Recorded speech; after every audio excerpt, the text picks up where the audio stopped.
We know there are differences between cultures, but there can also be variations within cultures. For instance, sociologists who have tried to identify the core values that make up American society have found that while there do seem to be certain beliefs that most Americans share, such as freedom and democracy, there are also inconsistencies between such beliefs as individualism, where we do what's best for ourselves, and humanitarianism, in which we do what's best for others, and between equality and group superiority. New values, such as self-fulfillment and environmentalism, could also be added to the list, having gained popularity in recent years. It's even difficult to speak of an American culture. Cultural diversity and multiculturalism have both become buzzwords in the past few decades precisely because people are aware of the increasing variety of cultural groups within American society. Multiculturalism generally describes a policy that involves honoring the diverse racial, ethnic, national, and linguistic backgrounds of various individuals and groups. Although culture is a term we usually apply to an entire group of people, what we find in reality is that there are often many subgroups within a larger culture, each with its own particular makeup. These subgroups, however, are not all equal. Some, by virtue of size, wealth, or historical happenstance, are able to lay claim to greater power and influence in society than others. The values, norms, and practices of the most powerful groups are referred to as the mainstream or dominant culture, while others are seen as alternative or minority views. The power of the dominant culture may mean that other ways of seeing and doing things are relegated to second-class status. In this way, dominant culture can produce cultural hegemony, or dominance.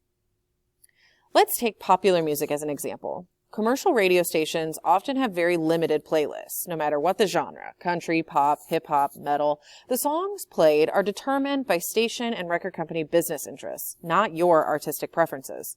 Truly new artists and alternative sounds are more likely to be heard on public, college, or satellite radio stations or online. Even music streaming services like Pandora or Spotify must deliver audiences to advertisers, which may make it harder to resist the pressure to mainstream. The dominant status of commercial radio, even online, and the corporate interests of the music industry dictate that musicians outside the mainstream will never be as big as Lady Gaga or Justin Bieber. If sociologists focus only on the dominant culture in American society, we actually risk overlooking the inequalities that structure our society, as well as the influences that even small cultural groups outside the mainstream can exert. The United States is filled with thousands of different cultural groups, any of which could be called a subculture, which is a culture within a culture. A subculture is a particular social group that has a distinctive way of life, including its own sets of values and norms, practices, and beliefs, but that exists harmoniously within the larger mainstream culture. A subculture can be based on ethnicity, age, interests, or anything else that draws individuals together. Any of the following groups could be considered subcultures within American society: Korean Americans, senior citizens, snowboarders, White Sox fans, Greyhound owners, firefighters, or trekkers. A counterculture, another kind of subgroup, differs from a subculture in that its norms and values are often incompatible with or in direct opposition to the mainstream. Some countercultures are political or activist groups attempting to bring about social change. Others resist mainstream values by living outside society or practicing an alternative lifestyle. In the 1960s, hippies, anti-war protesters, feminists, and others on the so-called political left were collectively known as the counterculture. But radicals come in many stripes. Any group that opposes the dominant culture, whether they're eco-terrorists, computer hackers, or modern-day polygamists, can be considered a counterculture. In the mid-1990s, American countercultures of the far right gained prominence in the wake of two high-profile events. The FBI's 1993 siege of the Branch Davidian compound in Waco, Texas, which resulted in 82 deaths, became a source of inspiration for other groups that promote armed resistance to government forces. 2 years later, in April 1995, a man with ties to militia or patriot groups, Timothy McVeigh, detonated a bomb in the Alfred R. Murrah Federal Building in Oklahoma City, killing 168 people.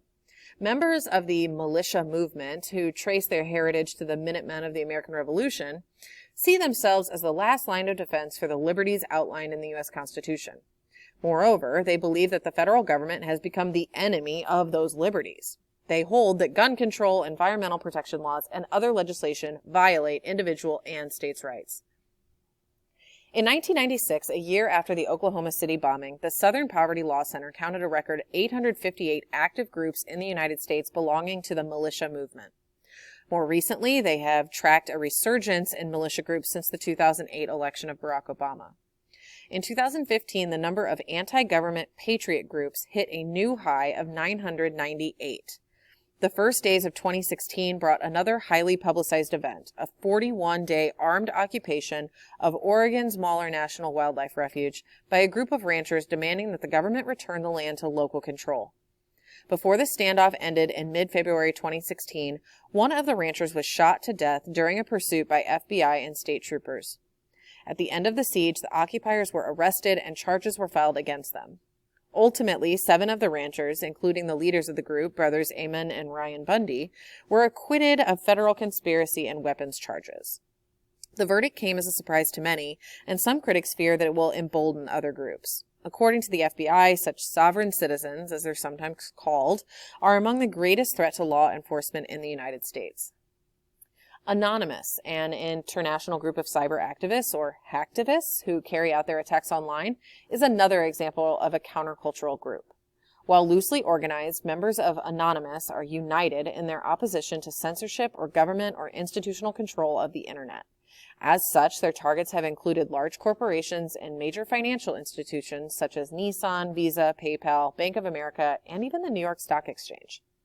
Members of Anonymous have also sought to undermine the operations of terrorist organizations such as ISIS. Their tactics often involve disrupting or disabling the computer networks or social media accounts of their adversaries or leaking damaging classified or sensitive information. At the same time, Anonymous has also lent its computer skills to social movements such as Black Lives Matter to help advance their cause. Do you want to learn more about the hacker subculture? According to a member of Anonymous, USA Network's breakout hit Mr. Robot about a fictional hacktivist collective called F Society is the most accurate portrayal of security and hacking culture ever to grace the screen.